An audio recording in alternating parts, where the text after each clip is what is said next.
Hey guys, Vega here, and today we're going to be doing a deep dive into the Jades of 9 Souls. We'll be getting into the numbers, synergies, uses, and basically anything you could want to know about them. There are 28 unique Jades in total, but today we'll be focusing on the blue Jades, including the Hedgehog, Reciprocation, Bearing, Divine Hand, and Ricochet Jade, all of which are focused around parrying. Before we delve in though, just a heads up that we now have a Discord, so if you want to come and hang out and have a chat, I'll leave a link below. Now, without further ado, let's jump right in. Hedgehog Jade. This jade can be found in a chest in the pavilion, which is accessible after giving Xuan Xuan, the unknown seed, and GM fertilizer. This jade costs 3 CP to equip and will inflict internal damage to an opponent when successfully performing a perfect parry. The amount of internal damage inflicted is 10 per parry, or 15.4 with all upgrades, and this damage is only applied when parrying melee attacks. While 15 damage doesn't sound like a lot, in fights where enemies attack rapidly, this can quickly add up. In addition to this, all the extra internal damage you inflict through parrying will continually be resetting the regen timer and hinder an opponent's ability to recover their existing internal damage. Hedgehog goes well with anything that promotes perfect parrying. This includes the Harness Force Jade to complete any ongoing charge strike, as well as the Key Swipe Jade, that will also net you an extra key charge when parrying. Reciprocation Jade. This jade can be purchased from Shiyu for 4,000 Jin after escaping the prison. The Reciprocation Jade costs 2 CP to equip and transfers part of your internal damage to an enemy when unbound countering.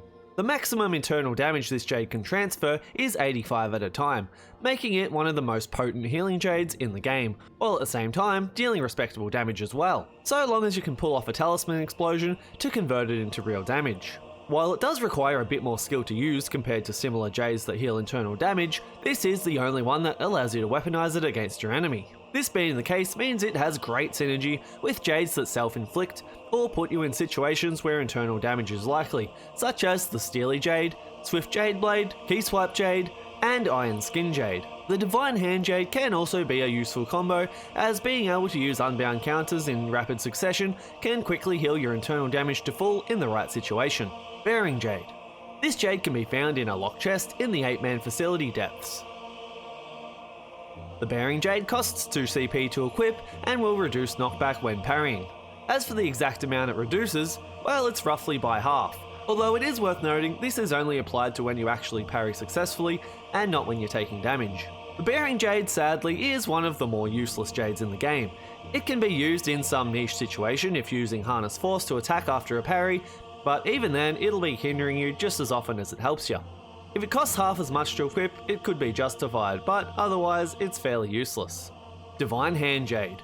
This jade can be found in a chest in Grotto of Scriptures West.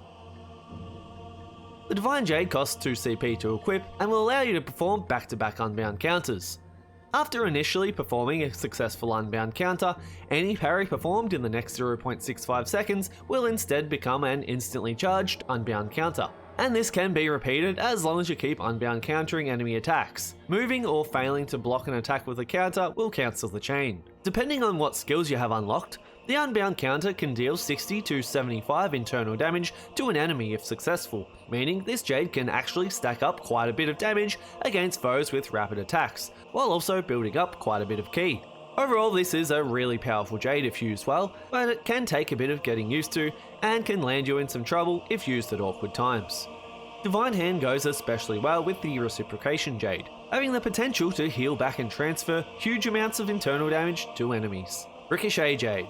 This jade can be crafted at the 3D printer at the pavilion for 500 Jin. The Ricochet Jade costs 1 CP to equip and increases the damage of reflected projectiles, while also allowing imperfect parries to reflect projectiles as well. The Ricochet Jade will double the damage of deflected projectiles, and this number was the same regardless of whether an imperfect or perfect parry was used. This jade can be handy while exploring or when fighting specific mini-bosses with ranged attacks, and for only 1 CP can take the stress out of parrying ranged projectiles due to allowing you to imperfect parry them. However, most main bosses don't have any projectiles to reflect, limiting the usefulness of this jade. Unfortunately, ranged parries can't trigger things like the Hedgehog Jade, meaning there aren't particularly any good synergies to use this with, and it's more of a standalone jade. And that's all for this one. Consider dropping a like and subscribing if you found this helpful, and stay tuned for the next episode where we cover the Sapphire set of Jades. Thanks for watching, and I'll see you in the next one.